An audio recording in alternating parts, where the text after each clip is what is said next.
Olá, meus irmãos, a paz do Senhor a todos. Aqui quem vos fala é o pastor Caio, pastor da Igreja Assembleia de Deus Belém. E nós estamos dando continuidade no nosso tema do avivamento bíblico, esta que é a lição de número 22. E chegou, irmãos, o tão aguardado momento aonde a gente vai falar a respeito do modelo da pregação. E nós vamos introduzir este assunto para que você possa começar a entender, e a compreender melhor como é que você pode dar os seus primeiros passos. Então é interessante que você entenda que nós não vamos falar tudo que diz respeito, à arte de pregar, mas nós vamos introduzir este assunto para que você possa começar a caminhar dentro da revelação de Deus e também possa se orientar, dentro da condição que Deus vai te permitir exercer o ministério da pregação. Então, Deus tem trazido para nós esta oportunidade, e isso aqui é algo que você pode, inclusive, falar para pessoas que já têm ministrado, já têm pregado a palavra de Deus, porque existem coisas que nós vamos abordar aqui que podem também enriquecer até mesmo os mais experientes. Amém? Então, vamos entrar aqui dentro do nosso tópico. Nós temos uma recordação do que nós temos aprendido. Eu mostrei para os irmãos aí que durante estas 20 lições nós temos aplicado as sementes que representa a manifestação das raízes. E Deus tem falado conosco que nós temos que entender que estas raízes vão em algum momento começar a frutificar. Então a gente vai fazer uso da nossa metodologia, a metodologia MBEC, para que a gente possa começar a escalar através da pregação. Então a gente entendeu o que vem a ser a metodologia MBEC na lição anterior, e agora a gente vai começar a escalar através da pregação, ou seja, a gente vai começar a dar os primeiros passos para que a gente possa começar a se desenvolver dentro do ministério da pregação. A gente havia dito, irmãos, que a pregação ela tem um caráter individual, A gente viu que o tronco, diferentemente das raízes, ele é algo singular, Ele é único. As raízes são plurais, que representa, como disse, as lições que temos visto, as sementes que temos semeado para você absorver o conteúdo de Deus. Mas a pregação ela acontece na referência singular, Porque a pregação vai ser uma expressão única, que também é a expressão que revela o Deus único, por isso ela tem um caráter individual, que é representado pelo tronco da árvore, Por aquilo que representa a unidade, que é a mensagem que você, de forma individual, dentro da sua expressão ministerial, que você vai pregar. Então a gente vai começar a entender acerca desta verdade. Nós precisamos compreender que Deus ele falou conosco sobre esta questão da individualidade. Aí alguns dizem assim, mas o meu irmão prega. Mas o seu irmão prega, glória a Deus, Se Deus está usando ele, está usando ela, glória a Deus, que Deus continue, Mas Deus está falando acerca do seu ministério. Você tem que pregar também. Você pode manifestar a expressão da palavra de Deus dentro da sua condição ministerial. Por isso que a unidade do tronco fala de que cada um de nós devemos nos colocar para desenvolver a arte da pregação. Se você será um pregador conhecido, se você se tornará um pregador de renome, se você será uma pessoa que terá uma expressão na pregação de um grande alcance, isso é um detalhe, porque isso é algo que Deus concede para aqueles que Ele quer, ou para aqueles que Ele tem o seu desígnio, dentro desta realidade. Mas o importante que Deus está trazendo para nós inicialmente aqui, dentro do que a gente tem aprendido, é que a gente precisa desenvolver a expressão da palavra de Deus para glorificar o nome do Senhor, para fazer com que aquilo que Deus nos der seja transmitido para outros, para que essas pessoas possam ser tocadas pela palavra de Deus. Então o importante não é se eu vou ser mais ou menos conhecido, ou se eu vou ter mais ou menos alcance. O importante é que eu me desenvolva, faça o meu papel através da expressão que tem a ver com a pregação, e Deus seja glorificado através da minha expressão ministerial. Então era isso que a gente traz aqui como recordação e você tem acompanhado isso conosco dentro do conteúdo que temos visto. Nós vimos também que o objetivo da pregação é que nós vamos frutificar para alimentar muita gente. Então o objetivo de Deus com a pregação é que a gente vai ter condições de produzir frutos, né? Então os frutos, eles são o resultado da pregação que Deus quer alcançar. A gente quer pregar, quer que Deus toque, Deus convença, né, a alma pelo seu Espírito Santo e a pessoa comece a mudar de vida, né? Ela comece a ser transformada em algum aspecto da sua vida para que Deus possa produzir nela frutos.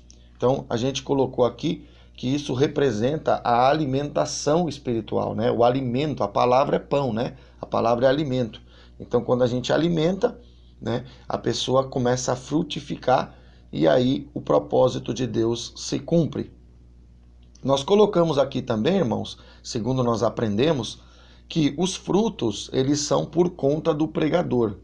Então, as 20 sementes que nós temos colocado, né, as 20 sementes que nós temos ministrado, representa os ingredientes, né, as raízes, como a gente falou.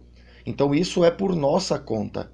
Agora, a gente viu, conforme o texto lá de Eclesiastes, né, só para citar, a gente viu que o pregador ele procurava palavras. Então, você tem que produzir os frutos. A gente deu as sementes para você, a gente ministrou para produzir raízes em você, mas os frutos é por tua conta. É você que tem que trabalhar com essas sementes para que esse fruto apareça, né? Então, os frutos é de responsabilidade do pregador. O pregador tem que buscar crescer, né, se desenvolver em Deus e, estando em comunhão com Deus, começar a buscar produzir os seus devidos frutos. Nós vimos também que a metodologia que Deus tem nos dado é uma metodologia que tem a ver com o método comum que nós temos no aprendizado de uma linguagem. Então, para uma pessoa ser fluente numa linguagem, primeiro ela ouve, né? A criança, quando está aprendendo a falar, ela escuta as palavras dos adultos e aí depois ela fala, depois ela repete, né? Depois ela pronuncia. Num primeiro momento ela não fala tudo perfeito, mas é assim que ela vai aprender. Ela escuta e depois repete, depois ela fala. E é isso que nós temos transmitido, né, para os irmãos através do ensinamento. Você tem escutado as ministrações e agora, antes de você pregar, você precisa também entrar em oração, porque você ouve através do ensinamento, da ministração aqui das lições, e na oração você fala com Deus. Você fala acerca das necessidades que você tem. Então, quem escuta, quem ouve e depois fala, está entrando na metodologia que permite-nos, né, desenvolver fluência na linguagem. Então Deus mostrava para nós que uma pessoa, para poder se desenvolver dentro de uma linguagem, e eu estou falando aqui da linguagem que é a linguagem de Deus agora, a palavra de Deus, a gente precisa aprender, ouvir, né, acerca da palavra, e a gente precisa falar também através da oração. Então muitas pessoas querem falar diretamente para o público, né? Mas antes de você falar para pessoas, você primeiro precisa falar para Deus. Então Deus trazia para nós isso. Você escuta a palavra através do ensinamento, estou mastigando para você entender, e primeiro você fala o que ainda te falta, o que você precisa diante do próprio Deus. Então aí o próprio Deus vai trazer sobre você, né, a fluência da linguagem. Quando você começar a fluir na linguagem, então o próprio Deus, né, vai permitir que você leve aí a expressão dessa linguagem que você já tem aprendido diante de outras pessoas. Então Deus trazia para nós que é muito importante a gente também entrar em oração, né? A gente precisa do ensinamento, mas a gente também precisa orar, né, para que a coisa se complete, o ciclo seja completo e a gente se desenvolva dentro do projeto de Deus. E aí o Espírito Santo trazia para nós, que eu coloquei aqui na figura, que isso é um ciclo contínuo.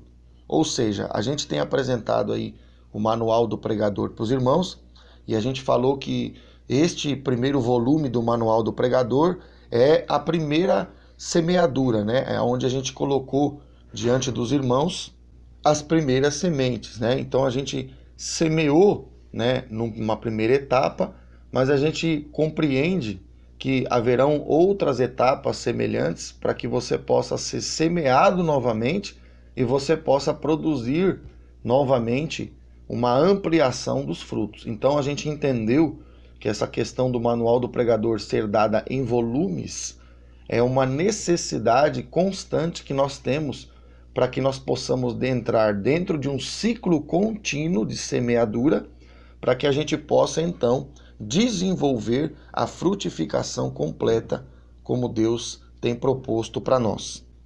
É por esse motivo, irmãos, que a gente introduziu a mensagem dizendo para os irmãos que nós vamos colocar para os irmãos acerca da introdução dentro do assunto de pregação. A gente não está trazendo aqui tudo que pertence ao assunto. Nós ainda teremos outras etapas para nós ampliarmos ainda mais a nossa visão acerca do tema. Então, precisa ficar bem claro isso, que a gente vai produzir os primeiros frutos, né? Eu estou mastigando isso para os irmãos, por quê? Porque às vezes as pessoas elas podem ser tentadas, né? Deus está mandando trazer isso aqui para você. As pessoas podem ser tentadas, e isso é comum, tá? O nosso adversário espiritual, ele tem por ênfase fazer isso com aqueles que estão iniciando, né, na caminhada. Ele vai nos tentar a nós acharmos que já entendemos de tudo, que já somos capazes de fazer a pregação e inclusive outras obras de uma maneira totalmente completa, como se nós já fôssemos até mesmo autossuficientes. Então nós precisamos viver, né, neste ciclo contínuo de produzir em cima e nos voltar novamente para as raízes, para produzir mais fortalecimento embaixo. Então a gente sobe, mas temos que descer, né? Temos que subir e temos que descer. E isso tem que ser contínuo. Por isso que eu coloquei aqui, né, o ciclo contínuo. Para que a gente não se ensoberbeça, não perca a visão que Deus tem apresentado para nós, né? Dentro da revelação da sua simplicidade e até mesmo da sua humildade, né? Jesus era manso e humilde de coração, para que a gente não perca o foco. Então a gente precisa focar nesta verdade. Aí eu coloquei para os irmãos aqui que nós temos duas bases, né, dentro da metodologia que nos foi apresentada. Se você não viu, confira a aula anterior, onde a gente traz muito conteúdo de revelação e também apresenta, né, ao mesmo tempo a nossa metodologia MBEC. Nós vimos lá que existe um conceito da escola de líderes, né, e existe um conceito da oficina de líderes.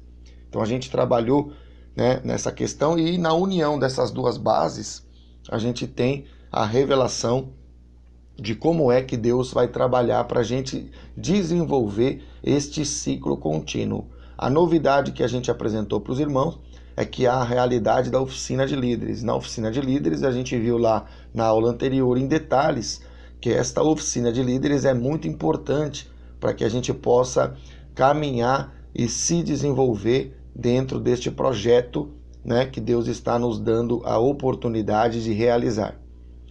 E agora, irmãos, nós vamos então colocar algumas regras iniciais para que você possa entender o que é que pode te ajudar, pode te orientar para você começar a entender o assunto da pregação. Então, a primeira regra que Deus trazia para nós aqui, para nós ministrarmos, é que em uma pregação, em um ato de pregar, não existe uma única forma unânime para que a pregação aconteça. Então, o que isso significa? Isso significa que existem formas diferentes de se expressar a palavra de Deus. Existem formatos diferentes de se expressar a palavra de Deus. Lá na teologia tradicional, na teologia que a gente conhece, eles descrevem 3 formas básicas, né? Não vou entrar em detalhes acerca de quais são essas 3 formas. Eles têm, acho que a narrativa, a explicativa e a dissertativa, se não me engano. Então, existem 3 formas principais que eles nomeiam como maneira de pregar. Mas eu estou citando isso só para mostrar para você que até mesmo pela teologia tradicional e também pelo método que Deus tem nos dado, a gente já entende e compreende que não existe uma única forma de pregar. Por que eu digo isso? Por que é importante você entender isso? Porque as pessoas que Deus levanta, irmãos, elas sempre traz uma peculiaridade que tem a ver com a própria expressão pessoal, né? Por exemplo, Deus ele pode te usar na forma de pregar semelhante a um outro pregador, né, que teve o mesmo curso que você, ou que recebeu a mesma instrução que você, mas na hora que ele for expressar, ele tem uma característica que é peculiar à maneira que é peculiar à pessoa dele. Então, Deus trazia para nós que nós temos que buscar nos desenvolver dentro daquilo que o Senhor nos vai abrindo as oportunidades. Por quê? Porque às vezes, irmão, tem muita gente que quer copiar o outro pregador. Isso não é bom. Pastor, mas eu não posso ter um irmão que prega como referência? Pode. Na verdade, você até deve fazer isso. O irmão que prega pode te inspirar, né? Paulo disse, né? Sede meus imitadores. Então não tem problema de você copiar, né? Ou tentar absorver uma característica que o teu irmão tem.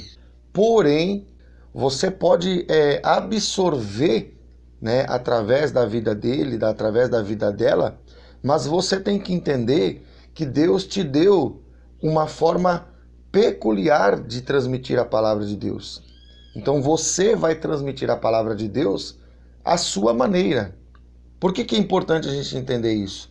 Porque a gente aprendeu lá nas lições anteriores que a diversidade é uma riqueza que há dentro da igreja. Então tem muita igreja, né, que eu costumo comparar, que é como aqueles bonequinhos de Lego, sabe? É tudo um a cópia do outro exata. E Deus trazia para nós que a primeira regra que você tem que entender é que às vezes você vai até se inspirar, né, no jeito que Deus usa uma outra pessoa, mas na hora que você for pregar, você tem que entender que você terá a sua maneira de pregar. Então, Deus trazia para nós que isso não é certo nem errado, isso é uma condição humana, inerente a nós. Nós falamos, a nossa voz, por exemplo, né, Deus está mandando mastigar isso para alguém, a nossa voz ela tem uma condição peculiar. Você pode ter uma pessoa que é um parente seu, até mesmo um irmão, e você tem um timbre de voz que é diferente dele, né? Saiu da mesma forma, saiu do mesmo pai e da mesma mãe, mas não tem a mesma expressão, até mesmo pelo timbre da voz, que é igual à tua.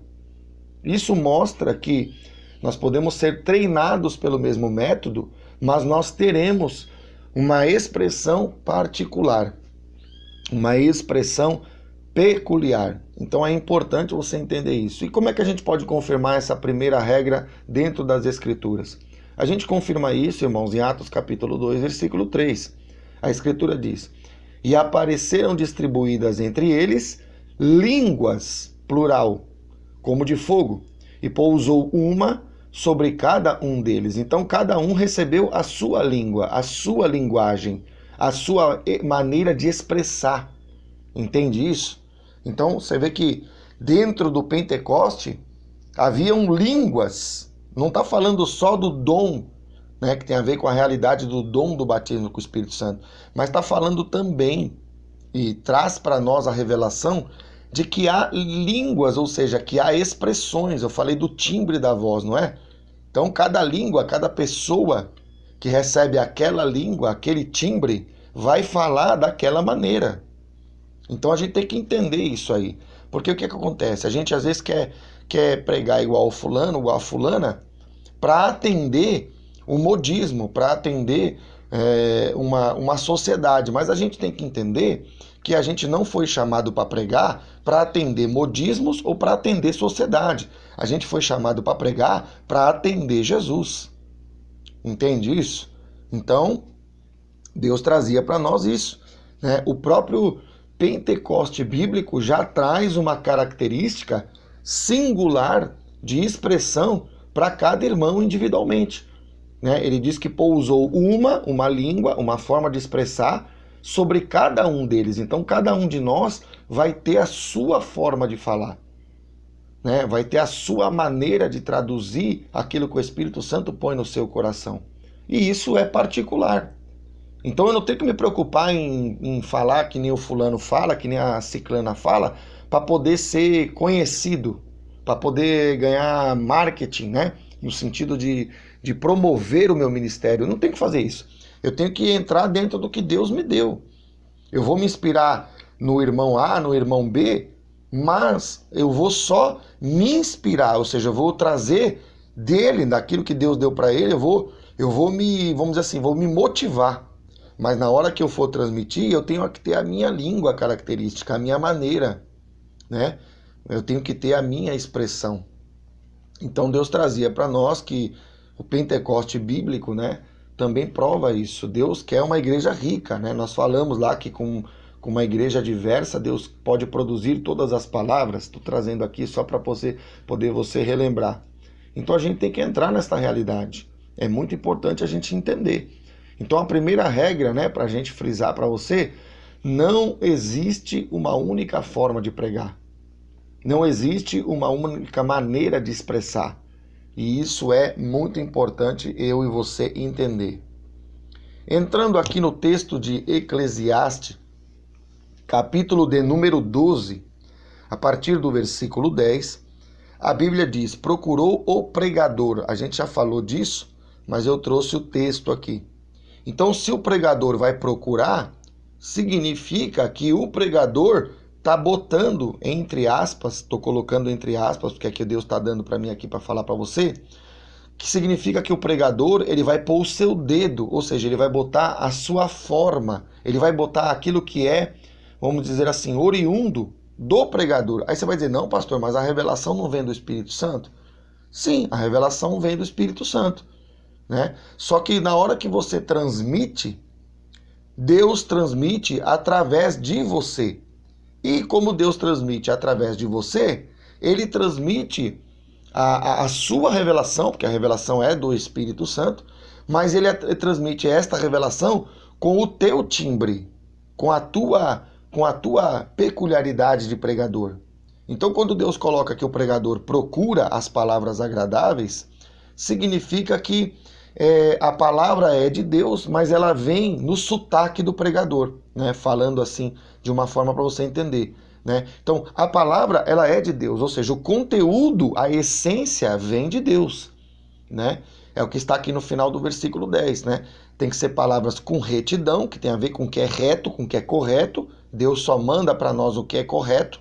E as palavras têm que ser segundo a verdade, né? A verdade é o próprio Jesus. Então a gente vai falar as palavras de Deus. Mas como Deus vai usar a minha vida e a sua, na hora de você falar, né, Deus vai usar o teu sotaque, ou seja, o teu jeito. Então aqui Eclesiastes capítulo 12, versículo 10, está confirmando, né, que Deus ele vai dar a interpretação aos ouvidos de quem nos ouve, segundo a nossa forma de falar. Por isso que ele diz, procurou o pregador, quer dizer, algo que tem a ver também com o pregador, tem a ver com Deus em primeiro lugar, mas tem a ver também com o pregador, né? Então é algo interessante da gente observar. Então por isso que a pregação, irmãos, ela é chamada de a arte da pregação, porque você vai receber as tintas de Deus, né? Deus está dando uma linguagem aqui para você entender, né? Deus vai te mandar pintar o quadro, mas a pincelada é tua, né? Deus está dando aqui uma outra forma para você entender. Você vai pintar o quadro, Deus vai te dar o desenho, vai te dar as tintas, representando a revelação e a mensagem, mas você vai dar a pincelada segundo a tua maneira. Tem gente que pincela mais forte, tem gente que pincela mais leve, tem gente que pincela de uma forma mais irregular, tem gente que pincela de uma maneira mais constante.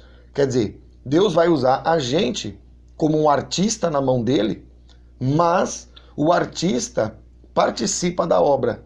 É isso que Deus está mostrando.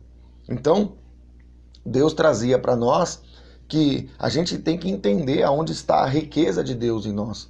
E aí você vai dizer, não, pastor, mas se o artista bota o dedo dele, a mensagem torna-se também dele. Eu vou dizer para você que não. Eu vou dizer para você que, a princípio, a mensagem é só de Deus.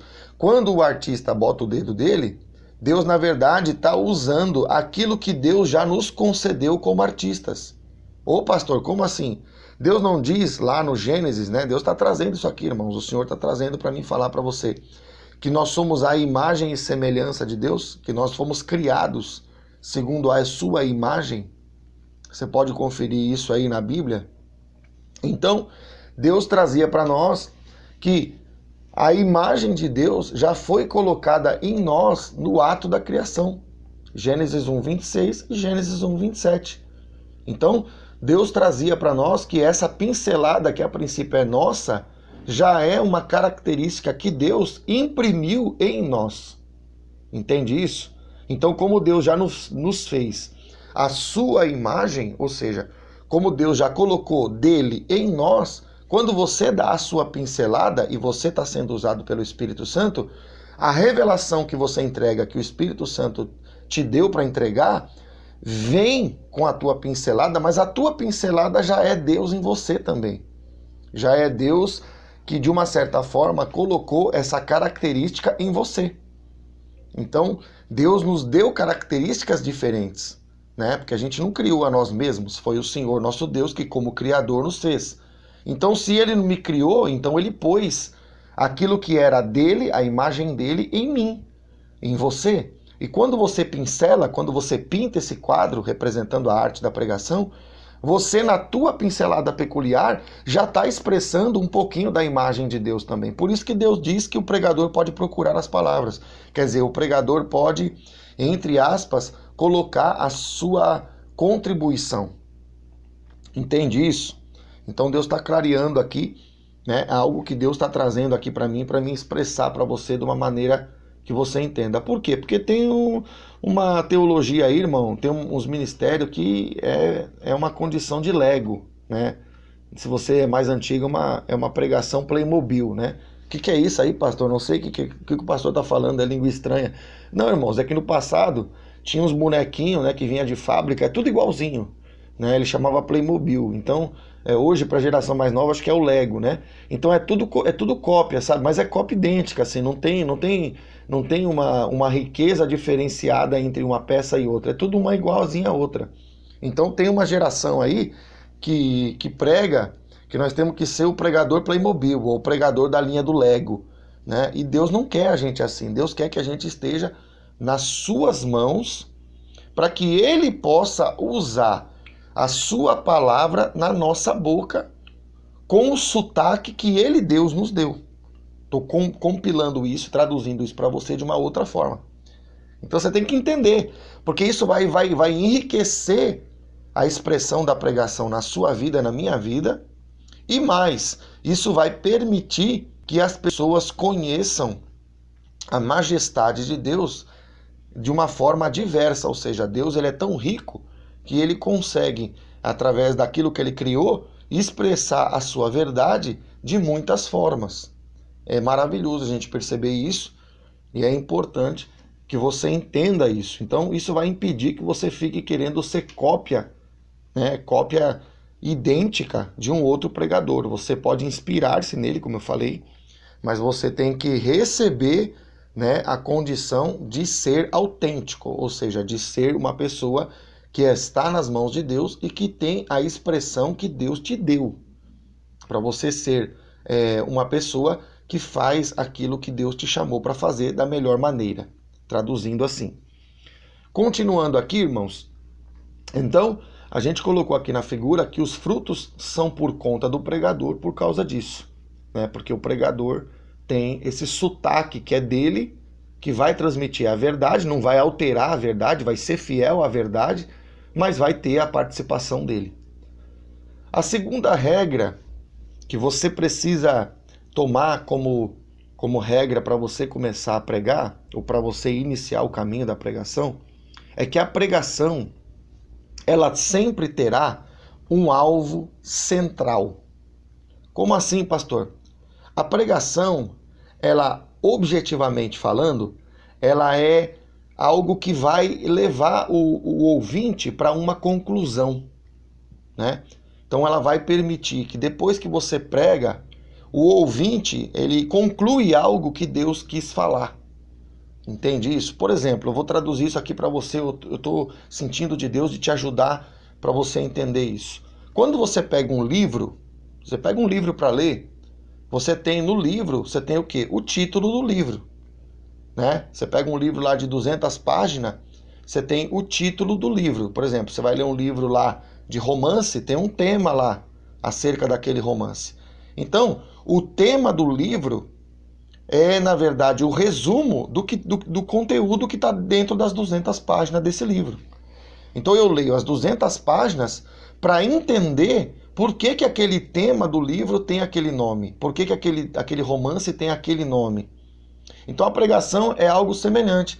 Na pregação, você vai ouvir uma mensagem, por exemplo, vou dar aqui um exemplo, de 45 minutos, para que depois dos 45 minutos de exposição da mensagem, você leve o ouvinte para um determinado objetivo final. Ele tem que compreender acerca de algo que Deus quer falar. Então, por exemplo, se o tema que Deus te deu tem a ver, por exemplo, com santidade, Deus vai usar a pregação lá nos 45 minutos, que eu estou dando de exemplo, para que no final do processo ele entenda, o ouvinte que está te ouvindo, ele conclua aonde é que Deus quer que ele se santifique, aonde é que Deus quer que ele tome posse da santificação. Então Deus ele sempre fala com objetivo, é isso que Deus está trazendo aqui para mim dizer para você. Toda conversa ela tem um objetivo, ela quer transmitir algo. A pregação, irmãos, não é diferente. Só que a pregação, como ela é uma expressão de Deus, né, é uma palavra que vem, se é Deus trabalhando, ela é uma palavra que vem por revelação de Deus. Deus ele quer, através da palavra, do poder da expressão da palavra, ele quer levar o ouvinte para uma determinada conclusão. Ou seja, ele ouve aquela mensagem, Deus modifica algo no interior da pessoa que ouve e ela entende, poxa, Deus quer que eu seja a partir de hoje assim, ou Deus quer que eu faça isso, ou Deus quer que eu mude isso, por exemplo. Então ela tem um objetivo, ela tem um alvo, ela tem um centro, entende isso? Então toda a pregação tem que atingir o objetivo central. Se você falar um monte de coisas da Bíblia, mas você não fizer a sua mensagem atingir um determinado propósito, então você não pregou, você só falou de texto bíblico. Entende isso? Então Deus, ele traz, né, para nós, né, ele traz para nós que a pregação tem um alvo, tem um objetivo central. Eu vou dar um exemplo aqui, por exemplo, para você entender.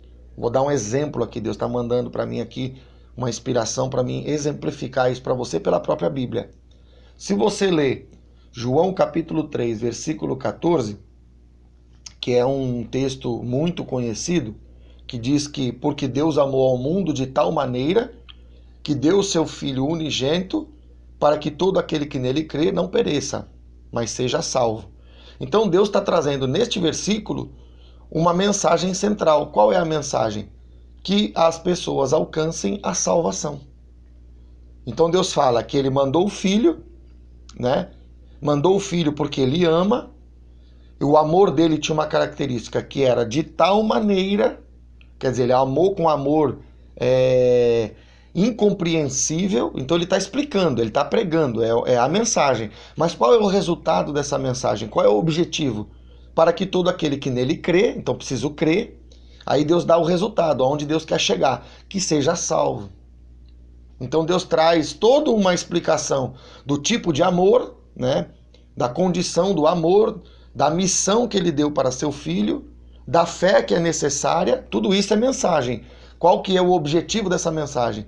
Para que todo que crê seja salvo. Então Deus está buscando o quê nesta mensagem? Salvação. Pastor, mas você está falando de um versículo, não é uma mensagem inteira. Mas um versículo já exemplifica o que Deus faz através de uma mensagem inteira. Deus quer levar a gente para um alvo. Entende isso? Então, Deus quer, por exemplo, em João 3,14, usando aqui só para te ajudar, Deus quer salvar. Se você falar tudo isso, mas não mostrar para o ouvinte que ele precisa alcançar a salvação, e aí você fala tudo que é necessário para que ele entenda isso, você não fez o objetivo central se revelar. Então Deus quer fazer a gente entender que toda a pregação ela precisa alcançar um objetivo central, tem um alvo aonde Deus quer trazer o ouvinte para aquela realidade. E eu coloquei aqui, irmãos, que genericamente, né, podemos dizer que o alvo, o objetivo da pregação é produzir frutos. Então eu coloquei uma árvore aqui cheia de frutos, porque quando esse ouvinte, por exemplo, entendeu acerca da salvação, e ele recebe a palavra e é salvo, então ele é uma frutificação que foi alcançada pela pregação. Então, do ponto de vista da mensagem, né, Deus tá dando isso aqui de uma forma bem dissecada para você entender. Do ponto de vista da mensagem, o pregador precisa comunicar com clareza uma ideia central. Estou colocando agora, usando uma outra expressão de palavras para você entender aquilo que Deus está explicando. Nós precisamos comunicar com clareza uma ideia central, quer dizer, é aquilo que Deus quer transmitir. E a gente aprendeu, usando o conteúdo das lições anteriores, a gente aprendeu que a pregação é uma venda. Né? A gente aprendeu que para pregar, a gente precisa vender.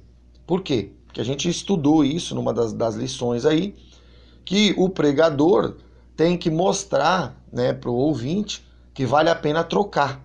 Né? No negócio natural, ele troca o dinheiro pelo produto. No negócio espiritual, a gente aprendeu isso já, eu estou aqui fazendo a sua lembrança, relembrar, né? Na pregação, ocorre também uma troca, né? Jesus é colocado como oferta diante do ouvinte e o ouvinte dá para Deus os pecados. Então há uma troca dos pecados pela santidade, pela bênção, pela graça de Deus. E é isso que Deus tem mostrado para nós. E o Espírito Santo trazia para mim aqui, para a gente poder recordar mais uma vez, né, que cada uma das lições que a gente tem trazido para os irmãos, elas têm um tema base, que é o avivamento bíblico, mas dentro de cada uma das lições existe uma frase central e um tema central que Deus queria transmitir. Por exemplo, na lição de número 1, qual que era o centro que nós precisávamos entender? Eu resumi aqui através desta frase.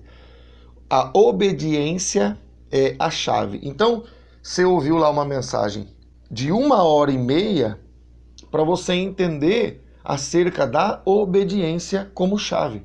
Então você vê, obediência na condição de ser uma chave, ou seja, aquilo que nos faz entrar no mundo de Deus, é aquilo que estava sendo trabalhado na lição de número 1. Na lição de número 2, qual era o centro da mensagem da lição de número 2? As manifestações da palavra. A gente falou lá do fluir, falou lá do verbalizar, falou do toque, né? Que eu estou trazendo aqui uma recordação para você. Mas qual era o centro? Qual era o entendimento que Deus queria transmitir? As manifestações da palavra. Na lição de número 3, Deus queria falar acerca dos obreiros de Deus, né? Dos trabalhadores de Deus. Na lição de número 4, a identidade da revelação. Na lição de número 5, Deus quis falar, através da lição e do seu conteúdo, Deus através do homem. Na lição de número 6, Deus falou e exemplificou Deus através do homem, através de um exemplo do que aconteceu com William Branham. Né? Nós falamos, entre outras coisas, né, da exemplificação de Deus através do homem. Na lição de número 7, a gente falou a arte da pregação. E na lição de número 8, a gente falou da importância da revelação de Deus. Então, o que eu tô trazendo para você aqui? Eu estou trazendo as 8 lições iniciais para mostrar para você que em cada uma delas havia uma ideia central que era o objetivo daquela lição. Então, o que Deus faz aqui no ensino, aqui na ministração, é, na verdade, a mesma coisa que você vai fazer quando você começar a pregar. Você tem que transmitir uma ideia central para o público. Então você vê que cada uma das lições, se nós continuarmos na 9, na 10, até a 20, a gente vai conseguir também extrair um tema central. Eu coloquei aqui 8 para exemplificar para você que existem, sempre na mensagem, existem argumentos, mas existe uma ideia central. A terceira base que nós precisamos aprender, né, a terceira regra que nós precisamos enxergar, é que toda pregação ela pode ser expandida. Então Deus falava conosco que, por exemplo, você prega sobre um determinado tema, né? Você prega sobre uma determinada mensagem. Aquela mensagem ela pode ser expandida através de um outro pregador. Então, aquilo que você aborda sobre um determinado tema não esgota a sua temática. Porque assim, às vezes a gente pode falar acerca de um determinado assunto que Deus nos dá para ministrar, e a gente pode incorrer no erro de achar que porque Deus nos deu aquele assunto para pregar, que a gente já tem toda a revelação acerca daquele tema. E aí a gente escuta um outro pregador falando daquele tema, e ele fala coisas que a gente na nossa pregação não falou, a gente pode entender que ele está pregando errado, ou que ele está pregando fora da revelação de Deus. Só que a gente tem que entender que o que Deus deu pra gente, Deus deu pra gente. Se Deus quiser, se Deus assim entender que ele quer revelar algo que está em outro contexto dentro daquele tema, ele vai expandir o nosso entendimento e ele vai dar uma revelação diferente para um outro pregador. Então a gente tem que ter, né, as sandálias da humildade para entender que, por mais que você entenda sobre algum assunto, você não esgota a temática daquele assunto, porque Deus sempre tem algo novo para nos mostrar. É bem verdade que tem gente, né, irmão, que prega algo que não tem muitas das vezes nada a ver, né? Tem gente que prega fora da direção do Espírito. Tem isso também. Mas a gente precisa entender que é possível um pregador pregar uma mensagem e um pregador pregar sobre o mesmo tema e trazer coisas que são diferentes da mensagem daquele primeiro pregador. Então a pregação ela tem a característica, assim como as outras ministrações de Deus, de ser expansível, né? Deus não mostra tudo o que existe sobre aquele assunto para nós. E a prova disso, irmãos, é que nós estamos aqui, por exemplo, na lição de número 22, nós estamos tratando, na verdade, um tema que nós já tratamos na lição de número 7. Então, na lição de número 7, a gente falou sobre a arte da pregação. E na lição de número 22, nós estamos voltando a falar deste assunto, mas trazendo conteúdo diferente. Então, isso que nós estamos abordando aqui dentro do próprio curso, né, dentro da própria temática do avivamento bíblico, prova para nós que verdadeiramente a gente pode expandir e pode ampliar, né, um determinado assunto, porque Deus ele sempre tem algo novo para nos revelar. A quarta base ou a quarta regra que nós vamos precisar entender, que nós precisamos respeitar também para podermos desenvolver uma pregação, é que uma pregação espiritual, ela deve fazer uso de argumentos racionais. Então, isso aqui, irmãos, é um grande dilema para muitas pessoas. E para exemplificar isso para você, dentro do que a gente já tem visto, eu trouxe aqui na nossa figura que nós temos as raízes e nós temos, né, a árvore já manifesta para cima da terra. Então, as raízes estão escondidas, né? A árvore está visível. As raízes estão dentro da terra, a árvore está fora da terra. As raízes falam daquilo que traz o mantimento, né? Traz os sais minerais. A árvore fora da terra fala daquilo que produz o resultado desses sais minerais, quer dizer, transforma esses sais minerais em algo que é aproveitado como fruto. Então a gente começa a enxergar por esta figura que Deus está mostrando que existe uma dualidade aqui, existem duas realidades que são opostas entre si. Uma coisa é o que está de um lado e uma coisa é o que está do outro lado. E uma coisa não invalida a outra, é isso que é importante entender. Uma coisa vai complementar a outra. Só que há uma dualidade, há duas realidades que são opostas. A raiz está escondida, a árvore está visível, aparece. A raiz trabalha com um tipo de material, que são os sais minerais ali na terra, e a árvore em cima produz um outro material chamado fruto. Então, são realidades diferentes, são lugares diferentes. Então, Deus está mostrando para nós que, para nós usarmos os argumentos racionais, nós precisamos trabalhar bem com os opostos. Deus vai transferir para nós a revelação espiritual se a gente puder entender esta verdade. Uma outra forma de entender isso aqui é o que a gente viu a respeito do nome. A gente viu que Israel, né, revelou a palavra El Raiz.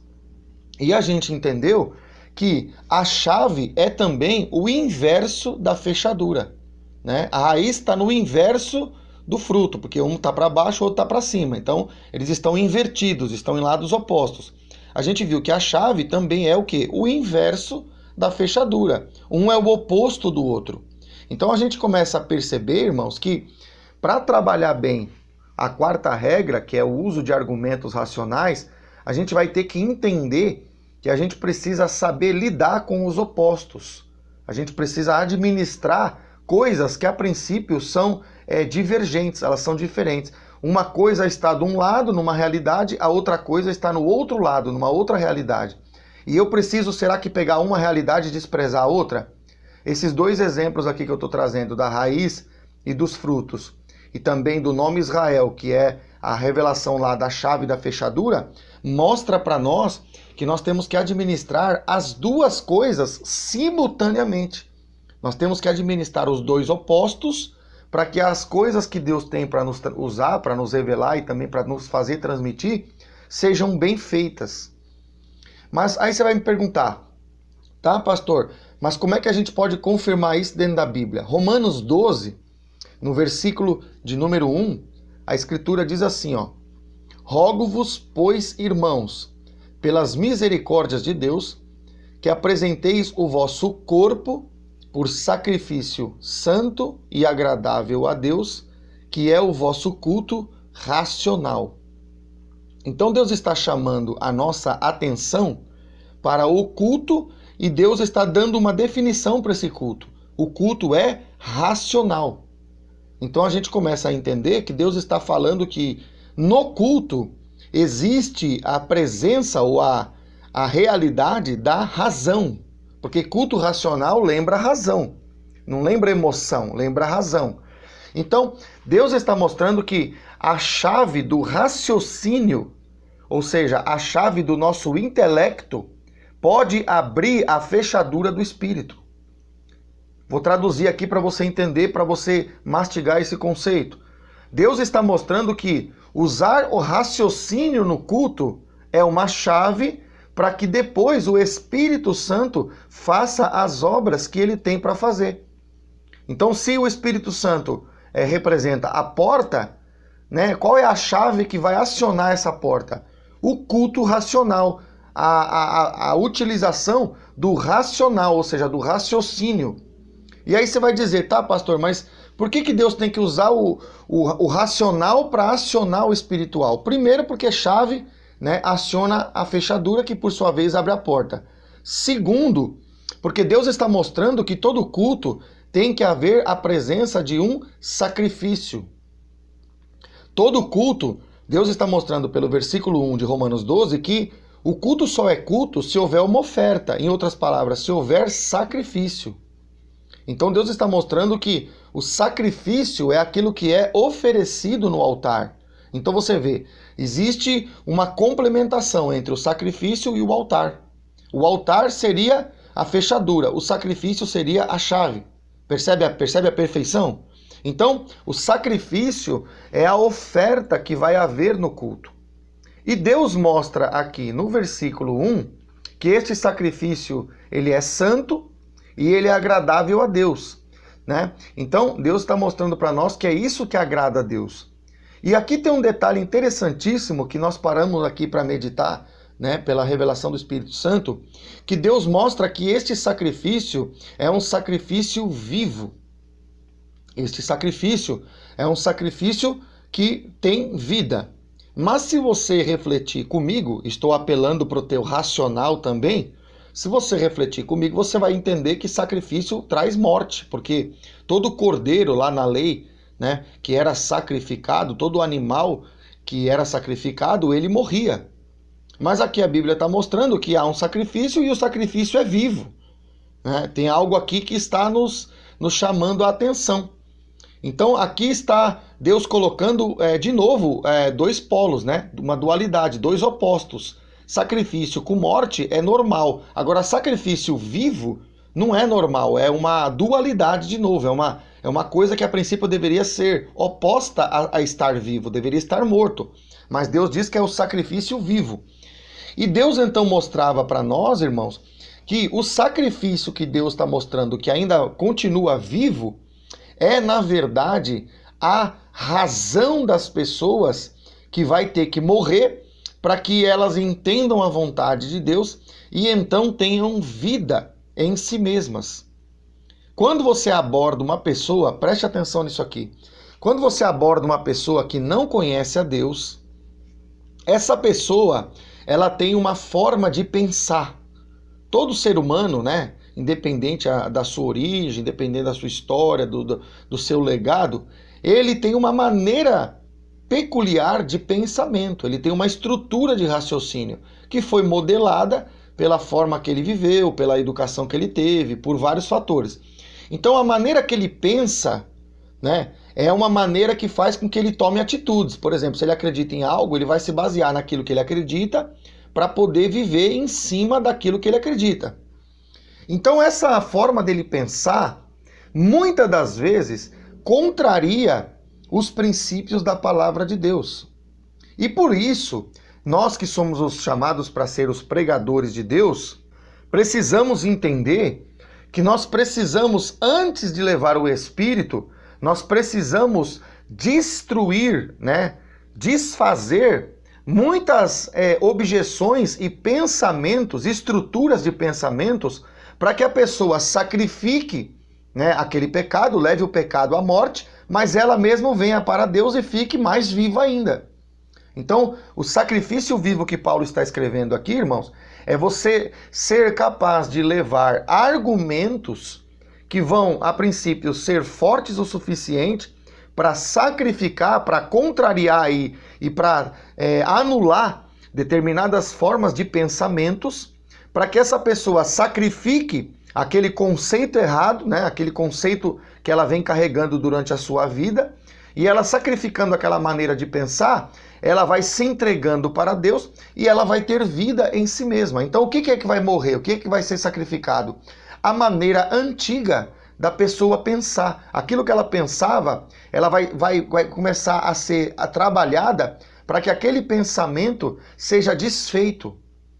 Então o sacrifício que Deus está falando aqui, através da razão, é o sacrifício das estruturas de pensamento que as pessoas têm antes de conhecer a Deus.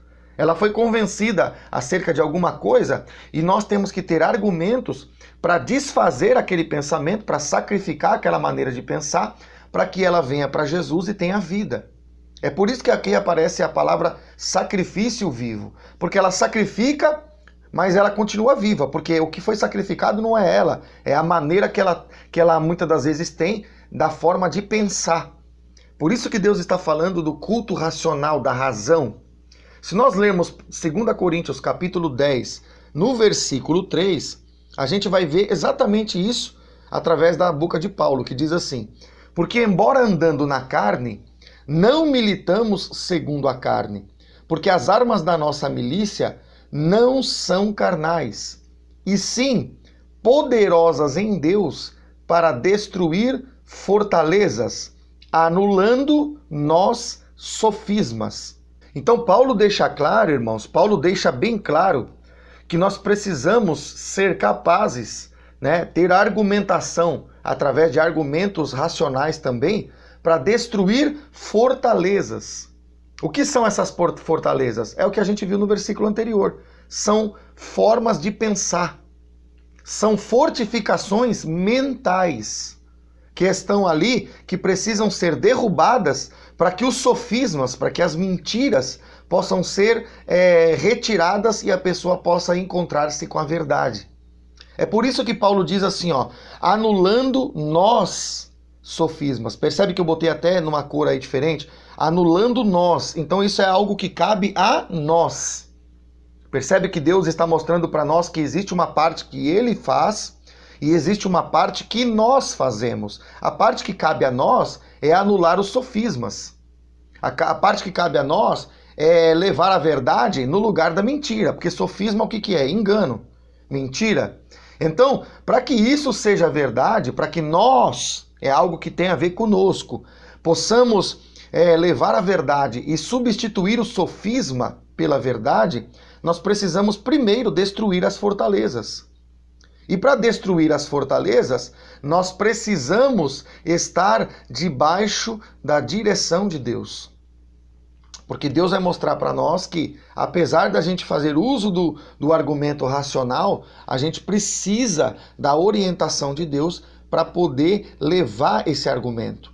Então a gente começa a entender, irmão, por que Paulo fala da razão e por que a razão tem o seu papel. Porque você vai abordar a pessoa na ótica que a pessoa entende. Ela não é espiritual, ela não entende ainda do espírito. Então não adianta eu abordar ela numa dimensão que ela não entende. Eu estou falando de uma língua que ela não entende, né? Eu estou falando algo que ela não compreende. Então eu preciso, muitas das vezes, acessar a dimensão que ela entende. Só que na dimensão que ela entende, existem fortalezas, né? Deus está mandando mastigar para você entender. E nessas fortalezas, elas estão construídas, baseadas em algumas verdades que para ela é verdade, que na verdade não são verdades. São mentiras disfarçadas de verdade. E eu preciso destruir essas fortalezas através da argumentação racional.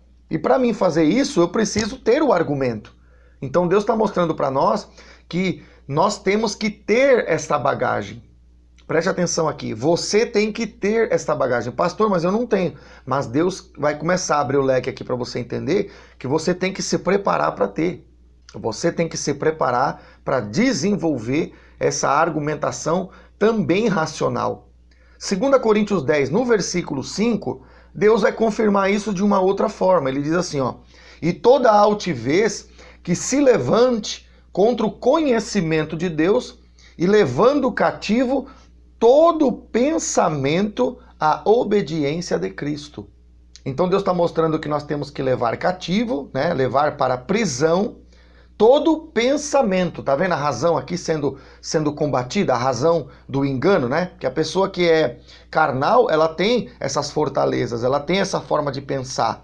E nós temos que combater esta forma de pensamento, essa fortaleza que falou o versículo 3, para que esse pensamento fique preso e a gente possa então levantar a obediência de Cristo. É o que Deus está trazendo para que a gente possa combater, né, muitas armas que o inimigo tem implantado dentro da mente das pessoas. Agora, como é que eu vou trabalhar a argumentação para levar cativo todo o pensamento se eu não tenho armas racionais para fazer isso? Então Deus começa a mostrar que a gente precisa melhorar, a gente precisa de mais argumentação racional para Deus nos usar.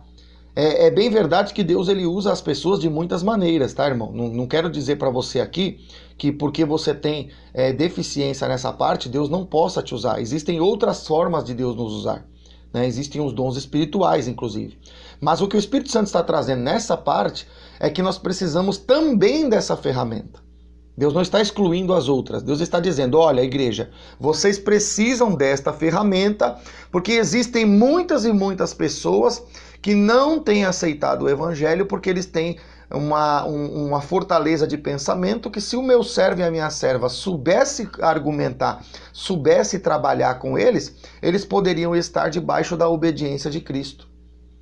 Então nós estamos trazendo esta verdade para você, porque nós estamos vivendo, irmão, na época do conhecimento científico, nós estamos vivendo na época da informação, Nós estamos vivendo a época da internet. Nós estamos vivendo a época da revolução do conhecimento. Então, as pessoas estão se armando de tudo que é conceito, né, que tem a ver com o intelecto, que tem a ver com essa geração em que estamos presentes, para que elas possam dizer que Deus não tem razão, para dizer que Deus não é algo válido.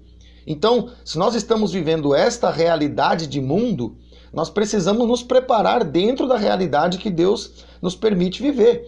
Então, nós precisamos entender que essa realidade da geração atual é uma realidade que nos pede que sejamos mais preparados, inclusive em argumentações naturais.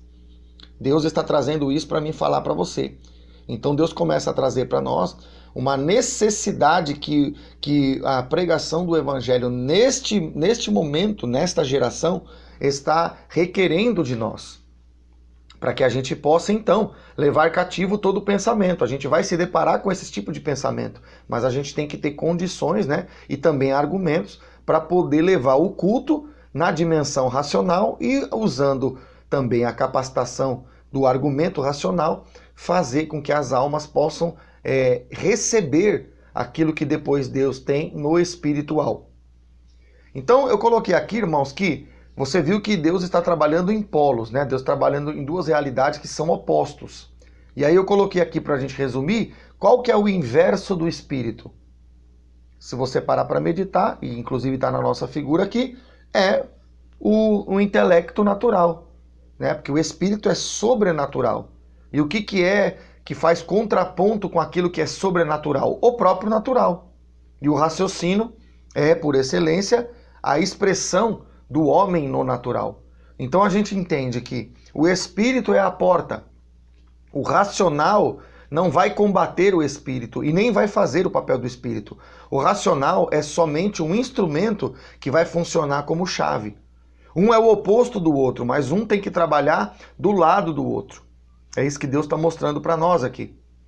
Então, a gente começa a entender, irmãos, que Deus tem duas ferramentas para nos dar. Primeiro, o Espírito Santo, ele já nos deu, né? É só você buscar que o Espírito Santo estará disponível para você. E a segunda ferramenta, o racional, a chave, né? E essa chave também pode ser conquistada por nós. Agora, o Espírito Santo mostrava também que a gente precisa da orientação de Deus para usar os argumentos racionais. Então essa chave só vai funcionar, só vai encontrar com a fechadura se nós tivermos o quinto princípio, ou a quinta regra, que é a dependência do Espírito Santo. Então, apesar de eu ter que buscar argumentos racionais, eu ter que me encher de conhecimento, né, no sentido racional, não é porque eu tenho conhecimento que eu consigo abrir a porta. Eu tenho que pegar esse conhecimento, absorver esse conhecimento, me capacitar pela razão, né? E depois depender do Espírito Santo para que o Espírito Santo me capacite a usar esse conhecimento que tem a ver com a razão da melhor maneira. Então a quinta regra é isso, é dependência do Espírito Santo, porque o Espírito Santo é quem vai fazer com que essa argumentação racional seja mais produtiva, ou seja, eficaz, né? Como é que a gente pode confirmar isso na Bíblia? Na Bíblia a gente tem aqui, ó, Atos capítulo 2, versículo 3, diz assim, ó, e apareceram distribuídas entre eles línguas como de fogo. É um texto que a gente já viu. E o tema que Deus trazia aqui dentro deste versículo 3 de novo, é que o texto começa assim, ó, e apareceram. Então é uma coisa que não estava presente e apareceu. É que nem a tua pregação, ela é raiz, ninguém está vendo, aí daqui a pouco surge o broto, que surge o tronco aparece fora da terra. Então o aparecimento, né, das línguas aqui foi algo assim espontâneo, foi algo que foi notório e foi percebido pela igreja. Deus está mostrando para nós que quando você tem as raízes, ou seja, quando você tem esse monte de argumentações guardadas dentro do teu coração como raiz, o Espírito Santo vai escolher algumas dessas raízes, ou seja, algum desses argumentos que você tem plantado no teu coração até através do teu intelecto, e o Espírito Santo vai pegar a raiz certa e vai encaixar essa raiz dentro do argumento certo que você vai liberar, para que essa raiz, para que esse argumento que vai aparecer, como diz aqui em Atos capítulo 2, versículo 3, e vai ser distribuído para que as pessoas possam interpretar ou entender aquilo que você está falando. Então, apesar do argumento racional ser muito importante, nós precisamos entender que o Espírito Santo é quem vai potencializar esse argumento. Aonde é que a gente vê isso? Atos capítulo 2, versículo 4, que diz o seguinte: todos ficaram cheios do Espírito Santo e passaram a falar em outras línguas, em outras linguagens, né? Podemos entender assim: segundo o Espírito lhes concedia que falassem. Então o Espírito Santo concede, percebe? O Espírito Santo é quem te dá o argumento. Pastor, mas eu estudei, ele já está na minha cabeça. Ele está, mas você tem tanto argumento às vezes que você não vai saber qual vai ser o melhor, qual vai ser aquele que vai ter mais efeito para aquele determinado grupo de pessoas. E o Espírito Santo então entra em ação, trabalha com o teu intelecto e te concede que você fale aquilo que seja de melhor aproveitamento. Percebe isso? Então você vê que o Espírito Santo estava concedendo, né, as palavras para eles falarem. O Espírito Santo vai trabalhar no teu intelecto, Deus está mandando mastigar para você, e vai te conceder, dentro daquela quantidade de raízes, palavras que você tem guardado, ele vai buscar uma delas, e ele sabe qual é o argumento que você tem dentro de você, que vai fazer um efeito maior para destruir as fortalezas lá que Deus mostrou.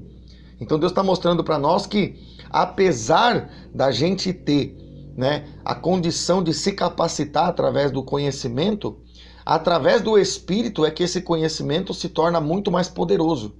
É através do Espírito que esse conhecimento se torna mais eficaz, tem mais efeito.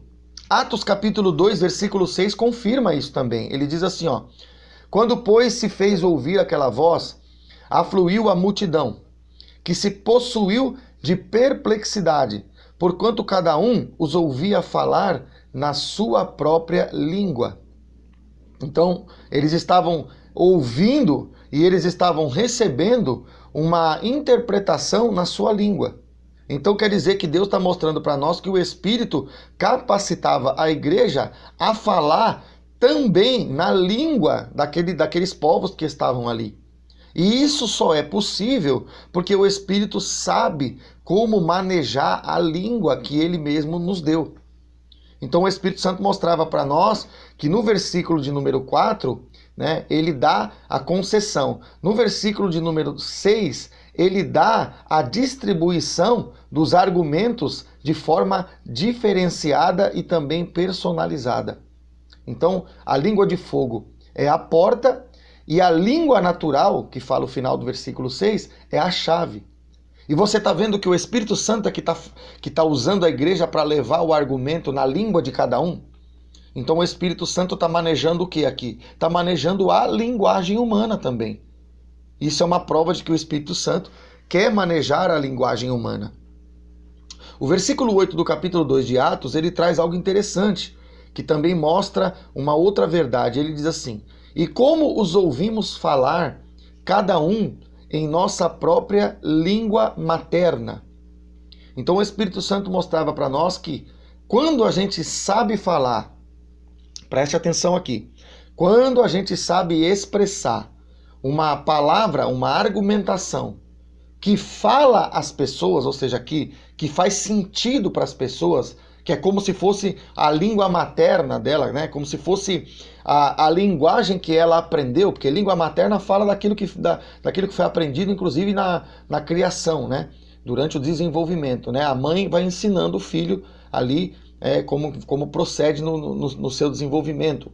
Então, Deus mostrava para nós que quando a gente sabe entregar o melhor argumento através do Espírito Santo, a gente não só esclarece acerca de alguma verdade, mas a gente também consola a pessoa, porque a língua materna lembra o quê? O cuidado da mãe, né? O que uma mãe faz? Uma mãe, ela cuida do filho, ela protege o filho, ela também, quando ele tem dificuldade, consola ele. E é por isso que o Espírito Santo é chamado de Consolador. O Espírito Santo é chamado de Consolador porque ele tem, entre outras funções, o papel de consolar. Então Deus vai trabalhar naquele argumento que vai fazer com que a pessoa entenda até por que ela viveu algumas coisas. E essa argumentação nossa vai permitir com que a pessoa seja, vamos dizer assim, envolvida, com que a pessoa seja protegida, com que a pessoa seja consolada. E isso vai trazer para a pessoa o quê? Conforto. E esse conforto vai destruir aquelas fortalezas e aí o Senhor então vai poder entrar para fazer a transformação que Ele quer.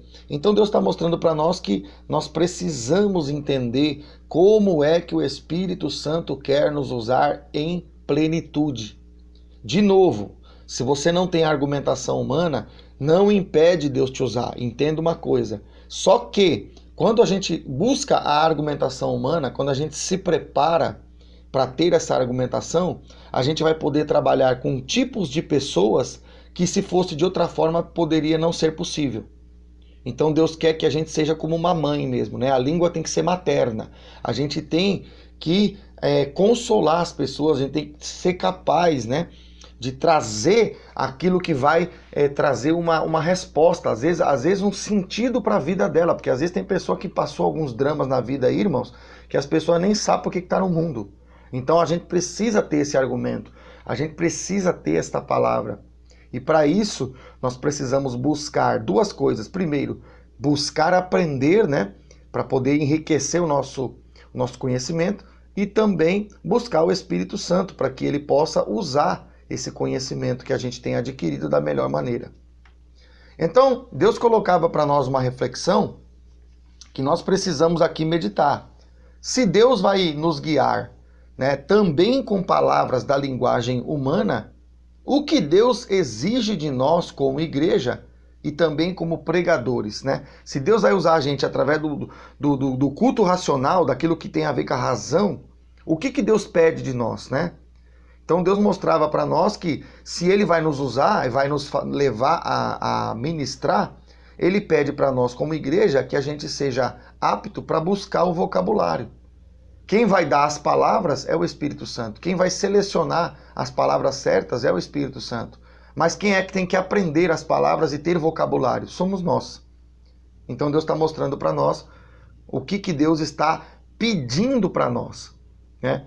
Então, por isso que eu trago aqui de volta no nosso slide, e por isso faz mais sentido ainda a frase de que os frutos são por conta do pregador.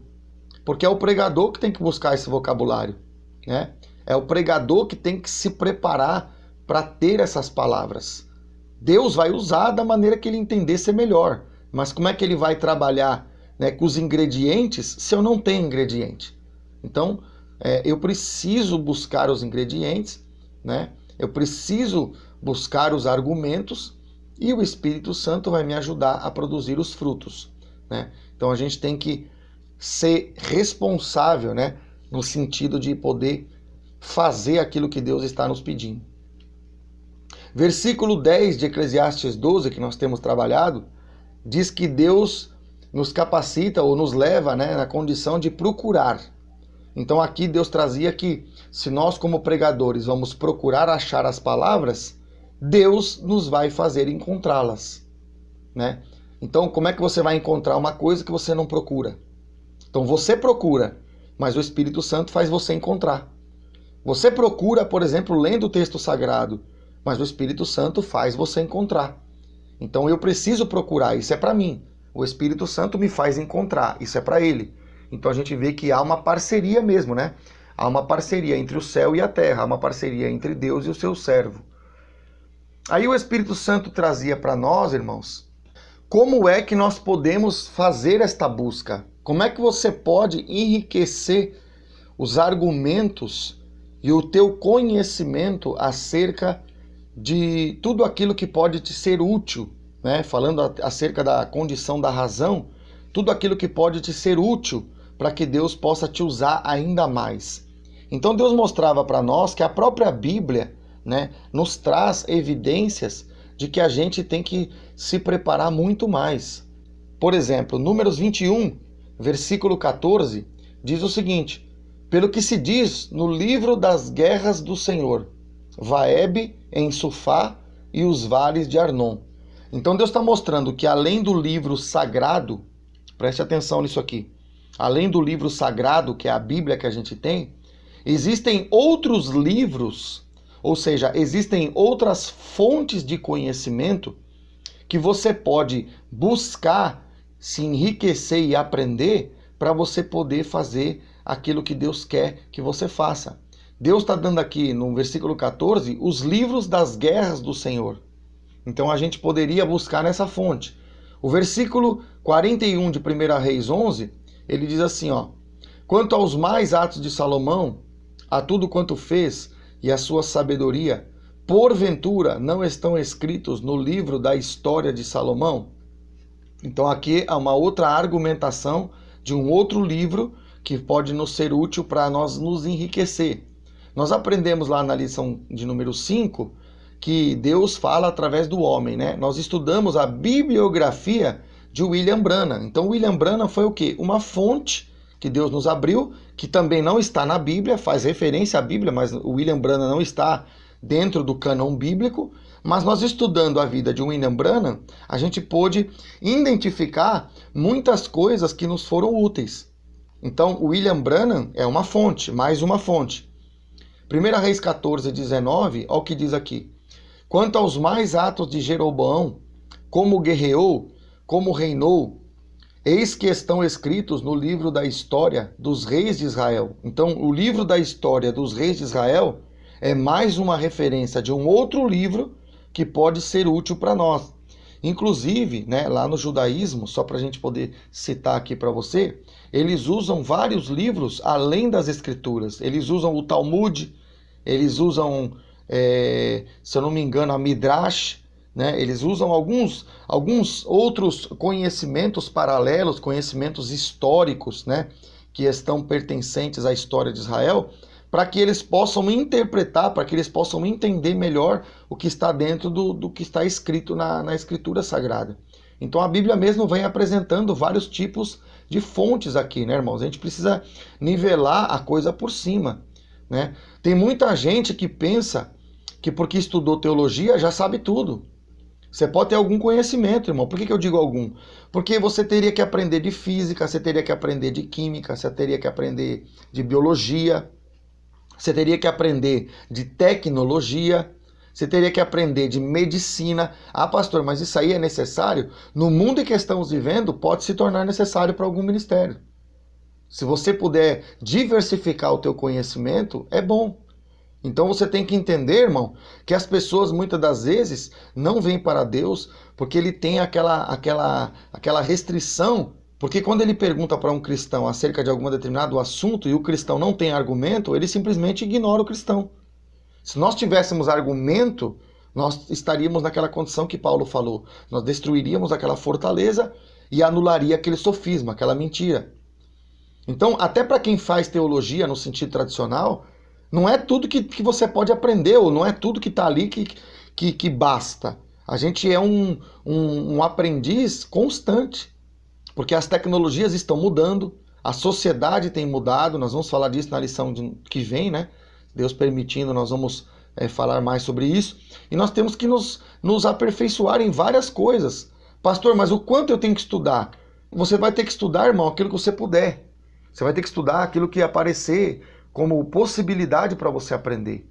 Porque pode ser que alguma daquelas raízes que você vai acrescentar vai ser o que vai salvar algumas almas.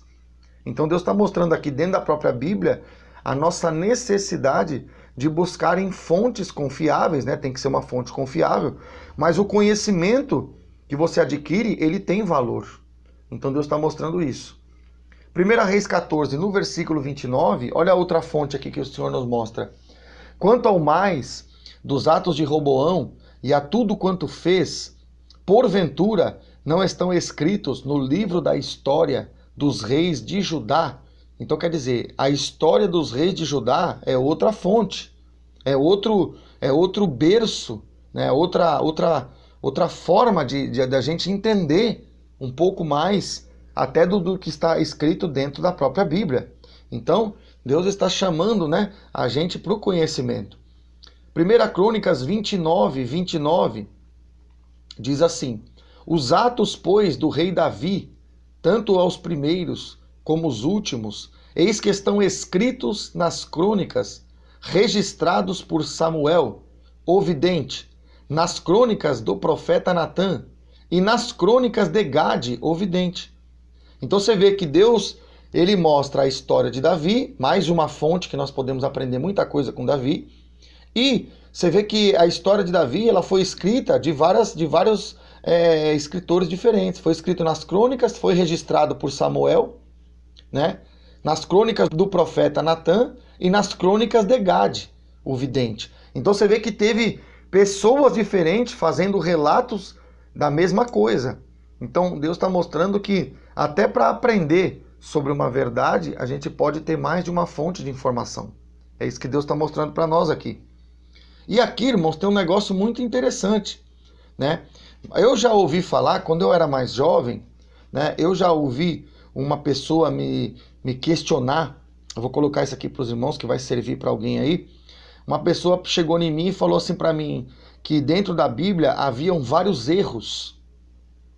E aí ele começou a apresentar, né? Ele começou a apresentar alguns erros para mim, supostos erros. E eu, na época, em algumas coisas eu não soube explicar, né? Faz muito tempo isso, eu não soube argumentar. Tá vendo a falta do argumento? O problema da falta de argumento. Era uma pessoa que não cria, uma pessoa que a princípio não era cristã, e que começou a colocar para mim algumas objeções dizendo que a Bíblia tinha erros, né? Eu lembro que na época ele colocou para mim que, por exemplo, num texto lá fala que Davi era o 7º filho, e num outro texto, num outro livro, fala que Davi era o 8º filho. Aí eu fui pesquisando, os anos foram passando, né? E eu fui descobrir que Davi, ele tinha uma linhagem diferente dos seus irmãos. Então, quando ele é contado na linhagem dos filhos de Jessé, ele aparece. Quando ele é contado na linhagem daqueles que eram, vamos dizer assim, legítimos, filhos legítimos, não bastardos, Davi não aparece. Então é mais ou menos nesse sentido. Então a gente vê que o fato da Bíblia, entre aspas, se contradizer, não é porque ela está errada, é porque a gente não está conhecendo o fato histórico. A gente não está conhecendo por que nenhuma aparece Davi como o 7º filho e por que aparece em outro livro Davi como o 8º filho. Porque tem um argumento que está implícito ali que nós precisamos conhecer para poder trazer à luz a esse tipo de pergunta. Um exemplo disso que eu registrei aqui para a gente analisar é o 1 Crônicas 29 e 29. Se você olhar aqui, o texto diz aqui no finalzinho que aparece o vidente, né? Gade aparece como vidente. Aí se você for uma pessoa que não tem uma argumentação muito forte, você vai dizer assim, a pessoa pode dizer assim para você: ah, mas então o vidente, aquele que lê mão, né? Aquele que faz leitura de tarô, essas coisas assim, né? Espiritualistas, ele também, então, ele é de Deus também, porque a Bíblia está falando do vidente. Só que aí, quando a gente conhece um pouquinho mais do que está escrito, 1 Samuel 9:9 diz assim, ó: antigamente em Israel, indo alguém consultar a Deus, dizia: vinde, vamos ter com o vidente, porque ao profeta de hoje, antigamente se chamava vidente. Então olha aqui que interessante. O próprio texto bíblico está explicando que profeta antigamente era chamado de vidente. E aí a gente entende por que 1 Crônicas 29 e 29 coloca a figura do vidente aqui. Que agora a gente está entendendo que é também um profeta. Então a gente, não conhecendo o texto, não conhecendo o contexto, a gente pode, inclusive, ao invés de a gente argumentar para trazer a pessoa para Deus, a gente pode ser convencido por um incrédulo de que a Bíblia não é verdade. Veja só a ignorância, veja só o perigo. Então é por isso, irmão, que a gente tem que melhorar nessa questão do conhecimento. A gente tem que melhorar em muita coisa. Deus está dando várias fontes, a própria Bíblia está citando, né, o livro das crônicas do rei Davi, a história de Jeroboão, a história não sei de quem, para que a gente possa aprender com esses personagens. Aprendemos com William Branham, como eu falei, Então a gente tem que abrir muito o nosso leque. Para você que estudou teologia, você também precisa continuar aprendendo, né? Você precisa continuar crescendo também na graça de Deus. Porque hoje tem tecnologias, tem coisas que o cara vai te argumentar naquele assunto. Se você não souber responder, você vai muitas das vezes passar vergonha. Porque apesar de você ter estudado algumas outras coisas lá na teologia, tem coisa que hoje está na sociedade que a teologia não cobre. Entende isso? Então a gente tem que melhorar, a gente tem que estudar, mas a gente tem que aplicar a quinta regra também. Temos que colocar todo esse conhecimento e bagagem nas mãos do Espírito Santo. Nós precisamos entender isso, né? Então Deus está mostrando para nós um caminho seguro para que a gente possa continuar trabalhando e melhorando para Deus. Então, Eclesiastes 12:10 que nós temos trabalhado, mostra que nós temos que procurar. A gente já falou sobre isso. E Deus trazia para nós que enquanto a gente não acha, você deve continuar procurando. Então Deus trazia para mim, irmãos, que o pregador, ele na verdade, ele é também um pesquisador. Grava isso que eu vou te falar. Grava isso que eu vou colocar aqui para você. O pregador, ele é também um pesquisador. Você tem que fazer um trabalho de pesquisa. Pastor, mas não precisa, pastor. Eu já vi Deus usar pessoa que é analfabeta, semi-analfabeta. Verdade? Verdade.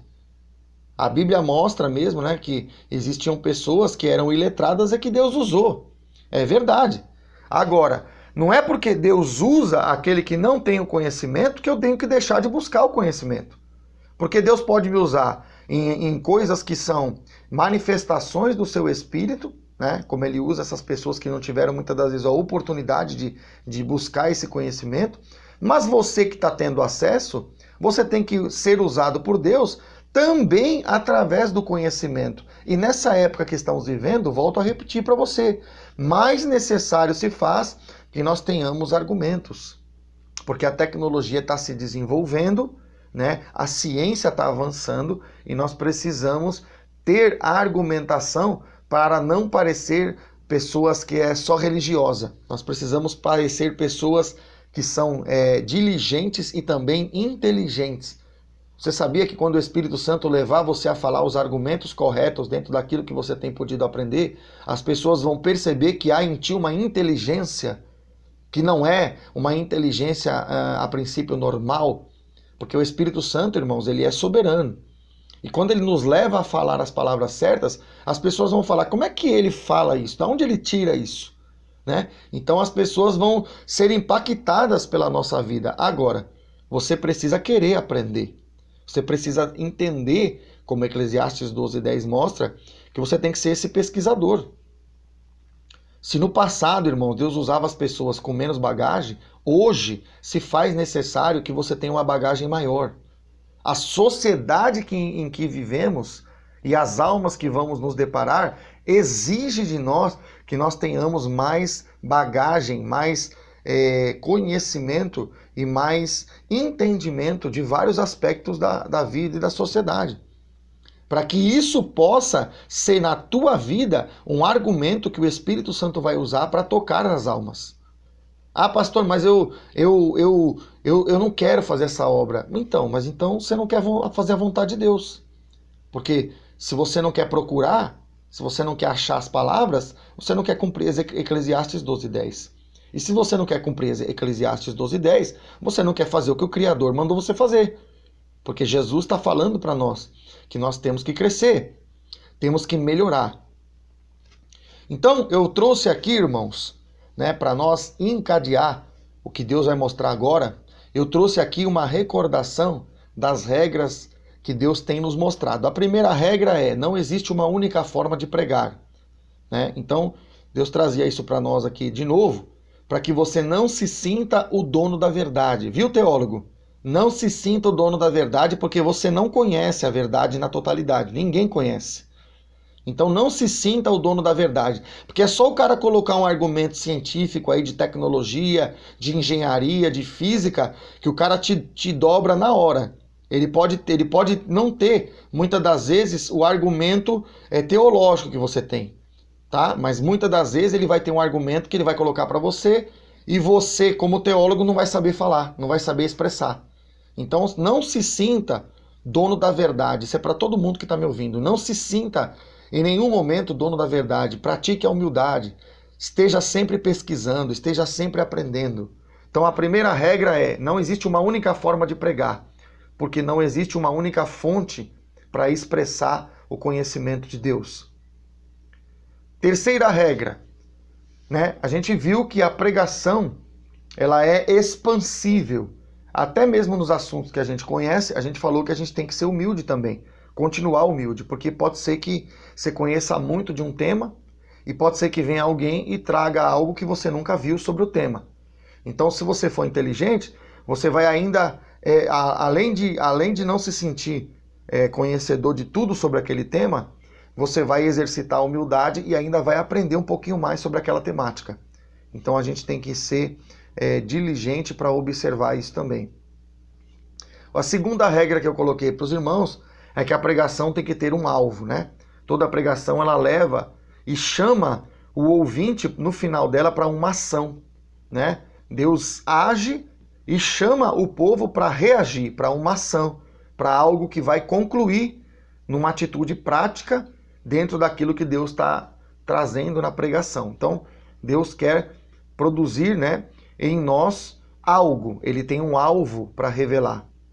E a quarta regra é essa que nós estamos trabalhando, que a pregação espiritual deve fazer uso dos argumentos racionais. E essa quarta regra tem que ser acompanhada pela quinta regra, a dependência do Espírito Santo, como temos explicado. Então, irmãos, a partir de agora, eu vou trazer para você aquilo que vai clarear um pouco mais como é que você pode expressar uma pregação. Então, a partir de agora, você vai começar a entender como é que você pode fazer uso do que nós estamos colocando aqui para você começar a enxergar como é que monta, né, um primeiro esboço de uma primeira pregação. Então, a primeira coisa que você vai fazer, você viu aí que a gente tem que usar argumentos lógicos, argumentos racionais também. Então, a gente vai usar a ferramenta da lógica para isso. Então, eu coloquei aqui a figura tipo de um relógio, né? E eu coloquei que cada um desses números aqui que estão em volta desse tema que está no centro são os argumentos que você vai usar para descrever o tema da mensagem aonde Deus quer falar. Vou trazer isso aqui de uma forma a simplificar o teu entendimento. Quando você chega, por exemplo, no final do dia, imagine que uma pessoa chega diante de você e essa pessoa pergunta para você como é que foi o teu dia. Você chega para ela e começa a fazer o que está nesse relógio aqui. Você vai descrever o que aconteceu com você, de mais importante, através do relato dos fatos que foram se seguindo durante o dia. Então você vai dizer, olha, 10 horas da manhã aconteceu isso, às 10h30 fui para tal lugar, às 11 horas eu fui no escritório, meio-dia fui almoçar, e assim sucessivamente. Você vai descrever numa sequência lógica todos os acontecimentos para que você passe para ela aquilo que aconteceu com você durante aquele dia. Você vai contar uma história para ela, né? E você vai descrever o teu dia da maneira que você entende que seja plausível para ela entender. A pregação, irmãos, é algo semelhante. A pregação é você identificar nesse 1, 2, 3 até o 12, né? Eu estou usando isso aqui como exemplo, não precisa ser 12 exatamente, eu estou usando o 12 como se fosse a identificação de um relógio, mas entenda que esse 1 até o 12 são as palavras principais que você vai descobrir, que são os argumentos que você vai levantar para poder contar a história do que Deus quer falar. Então, por exemplo, eu vou falar sobre um determinado tema. Você vai destacar o argumento 1, o argumento 2, o argumento 3 e assim sucessivamente até o 12, né? No exemplo aqui que eu estou ilustrando. E você vai falar 1, 2, 3, 4, 5, 6 até o 12 e quando você terminar de argumentar, a união de todos esses argumentos, você vai explicando um por um, no final dessa argumentação toda, você tem que concluir e conseguir expressar aquilo que você quis transmitir para o seu público, ou seja, aquilo que você quis que as pessoas entendessem. Então pregar, falando assim de uma forma simples para você entender, pregar é você levantar as palavras que estão em volta do teu tema, que vão te dar base para você poder, pelo Espírito de Deus, convencer o teu ouvinte acerca daquele tema que você quer falar. Então, se você vai falar, por exemplo, de Davi, né? Estou dando um exemplozinho aqui para a gente poder meditar. Você vai falar onde Davi viveu, né? Você vai falar o que Davi passou, você vai falar o que Davi precisou fazer para derrotar o gigante, você vai falar o que Davi fez quando ele volta para casa, para você contar a história sobre aquilo que Deus quer falar acerca da vida de Davi. Então você tem que desenvolver uma pregação com uma sequência de argumentações que vão dar um entendimento. Na hora que você junta essas argumentações, a pessoa consegue entender o que é que você está querendo transmitir. Então a pregação é isso, irmãos. A pregação é você usar de forma consecutiva uma série de argumentos que vão permitir com que o teu público entenda aquilo que você quer passar, aquilo que você quer levar ao conhecimento do público. E isso nada mais é, irmãos, do que uma condição consecutiva. A gente trouxe aqui, né, a figura da nossa metodologia, que a última base da metodologia MBEC é que ela traz a realidade consecutiva. Então você vai, consequentemente, você vai falar uma coisa, você vai falar em volta daquela realidade, aí quando você terminar de falar daquela realidade, você vai falar de uma outra realidade, aí você vai falar da outra, e quando você terminar de falar todas essas realidades em volta do tema, a ideia do tema vai ter se formado. Entende isso? Se você quer falar da vitória de Davi sobre o gigante, você vai ter que falar de todos os acontecimentos que estão em volta do fato de Davi derrotar o gigante. É isso que você tem que fazer. Então a pregação, ela precisa ser baseada em um alvo. E esse alvo vai ser defendido, né? Eu estou falando de várias maneiras para você poder me entender. Ele vai ser apresentado com todos os fatos que estão em volta desse alvo, em volta desse tema, que é o que você quer pregar. Então eu vou dar um exemplo aqui para você entender, né? Porque eu estou explicando, eu creio que você está entendendo, e agora eu vou dar uma exemplificação, né? Para que você possa compreender o que é uma pregação. Eu estou fazendo uma abordagem bem simples, tá? Eu estou sendo bem simplista, mas eu creio que é melhor você entender a base do que eu te falar muita mais coisa e você não conseguir absorver. Então eu vou explicar para você. A base é algo simples, mas é algo que você precisa entender e ficar claro para você. Então imagine que eu vou vender um celular. Coloquei aqui a foto de que eu estou me preparando para vender um celular. Então o celular é o quê? É a mensagem. O celular é o meu tema. Pastor, mas vender celular é espiritual? Não. Eu vou usar um exemplo natural, vou fazer uso de argumentos lógicos, racionais, para você entender depois que você vai fazer a mesma coisa, só que com argumentos da palavra de Deus, argumentos que virão de dentro da Bíblia. Então, imagine que o tema da minha mensagem é vender este celular. Então eu vou pregar, eu vou vender o celular, né? E eu vou ter que usar a lógica consecutiva. Então eu vou falar para o meu comprador, que seria o meu ouvinte, eu vou começar a levantar argumentos do porquê ele tem que comprar o celular. Então o primeiro argumento que eu coloquei aqui é que o celular é pequeno. O celular ele tem uma vantagem, ele é pequeno, ele é slim. Então o comprador escuta isso aí e fala, pô, bacana, né? Celular pequeno, interessante.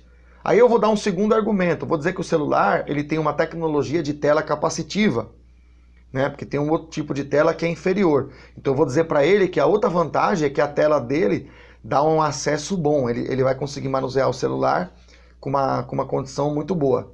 O terceiro argumento que eu vou passar para ele como argumento de venda é que eu estou vendendo um aparelho que trabalha com o sistema Android.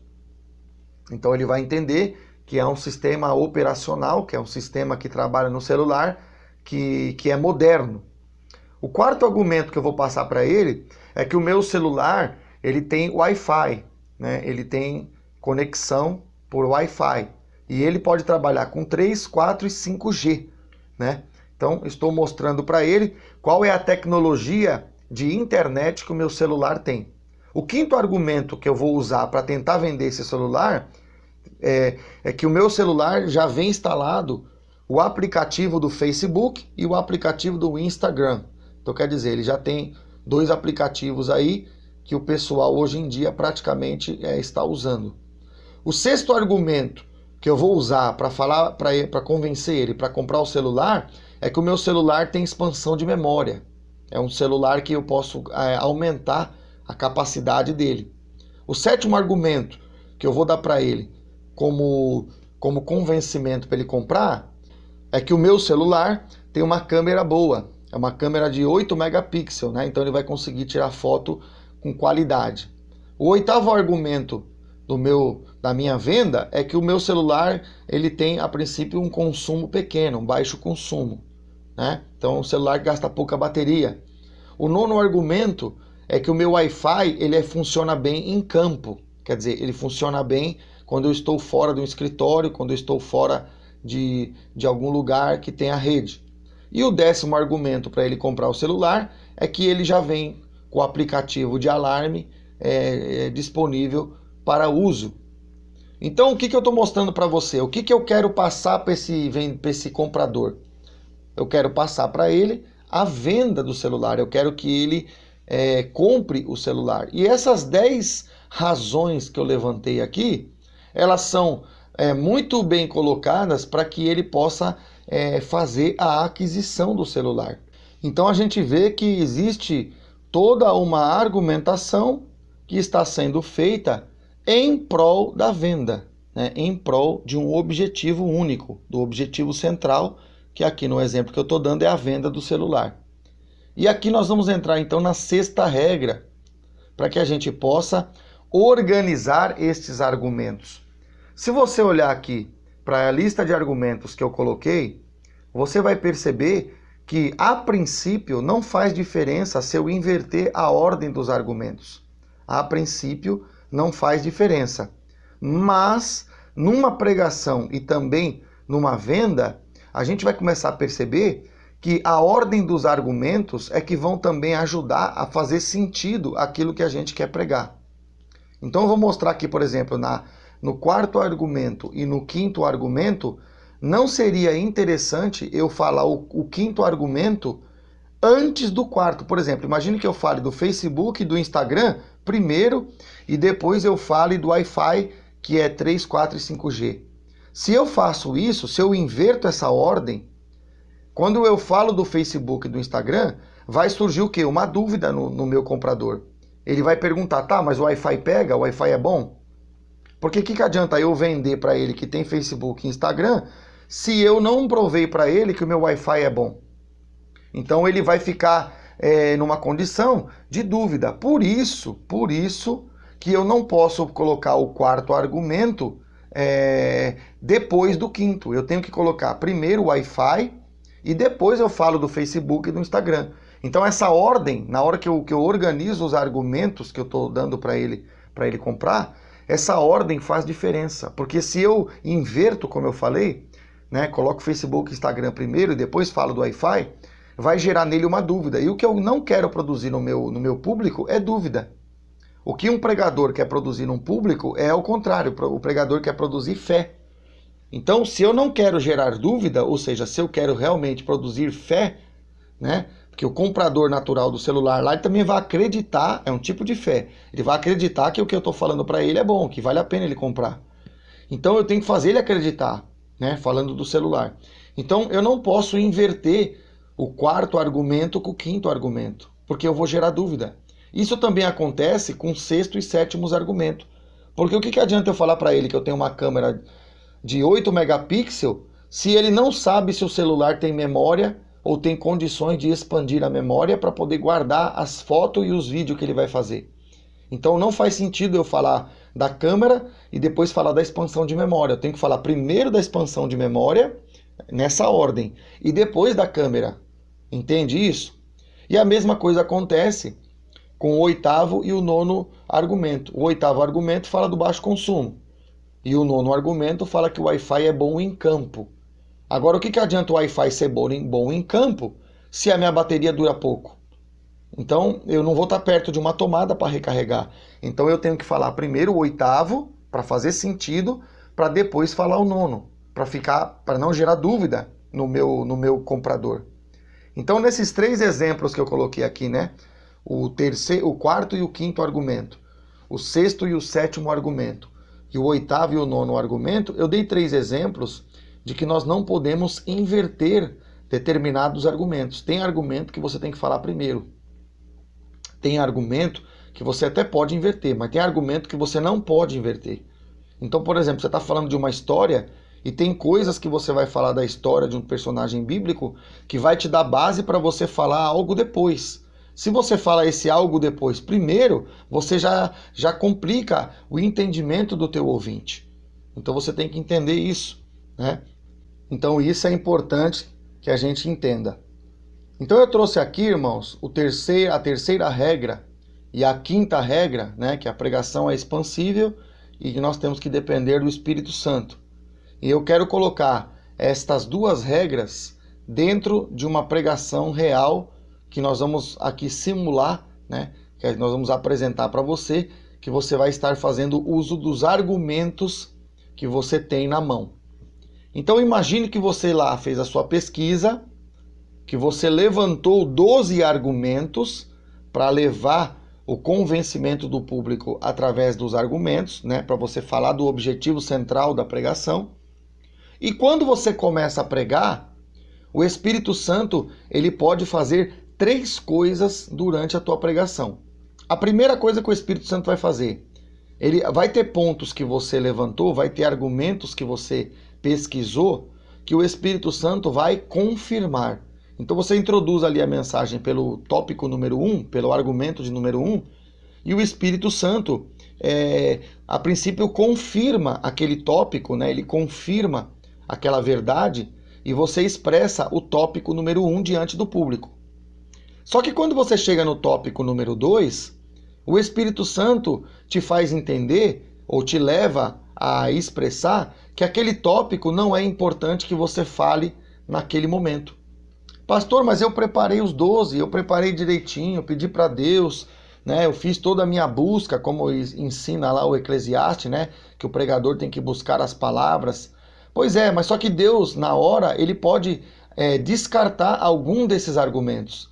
E por que Deus faz isso? Deus faz isso porque ele está entendendo que aquele argumento não é o melhor. Ele pode até ser um argumento válido, um argumento bom, mas ele pode entender, porque ele sabe mais do que nós, que aquele argumento não é o melhor que você vai ter para poder convencer as pessoas através da palavra que você está pregando. Então ele começa pregando no 1, Deus confirma. Quando ele vai para o 2, Deus descarta. Ele quer falar sobre aquilo, né? Mas se ele está movido pelo Espírito, Deus vai dar um toque nele ou vai permitir que ele não fale aquele argumento, porque Deus entendeu que aquele argumento vai ser descartado. Não vai ser útil na pregação ali, naquele público, naquele momento. E aí eu coloquei aqui alguns exemplos. Por exemplo, o 2, o 5, o 9 e o 10 foram argumentos descartados. Então tem coisa que você tem que preparar, que você vai pesquisar, mas Deus não vai permitir você pregar. Ah, pastor, mas por que então que eu preparei? Porque pode ser, irmão, que aquele argumento vai funcionar numa outra condição, numa outra oportunidade. Então não se preocupe se por um acaso você prepara algo para falar e chega na hora você entende que Deus não quer que você fale. Não é porque aquilo ali muitas das vezes não serve, é porque naquele momento, naquela circunstância, Deus está tirando aquela palavra, está descartando aquele tópico porque ele está entendendo que você vai falar outras coisas que ele quer que você use. Então a primeira coisa que Deus faz para a gente encadear, tem argumentos que Deus confirma e tem argumentos que Deus descarta. Entende isso? Você vai preparar algumas coisas que algumas Deus vai deixar você falar, em algumas Deus vai fazer você não falar. Isso aí vem do próprio Espírito Santo quando ele está nos dirigindo. E a terceira coisa que Deus faz é que você preparou 1, preparou o 2 e preparou o 3, por exemplo. Deus descartou o 2, só que ele colocou ali, por exemplo, 3 argumentos novos que você não tinha preparado.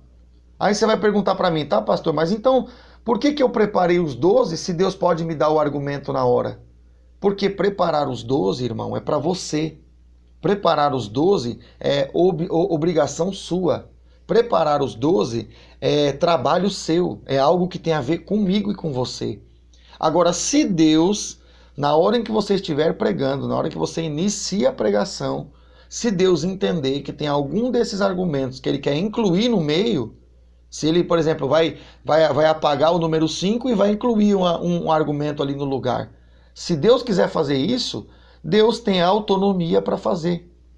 Deus tem autonomia para tirar argumentos e também para pôr argumentos novos. Ah, pastor, mas Deus não podia ter me revelado isso lá na hora que eu estava fazendo a minha pesquisa? Podia, mas ele não quis.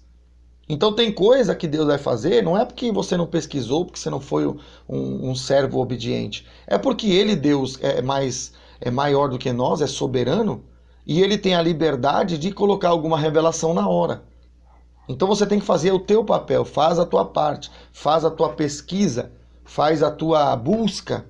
Mas se Deus entender que tem um argumento novo que ele quer pôr no meio, ele também te leva a falar algo que você não preparou.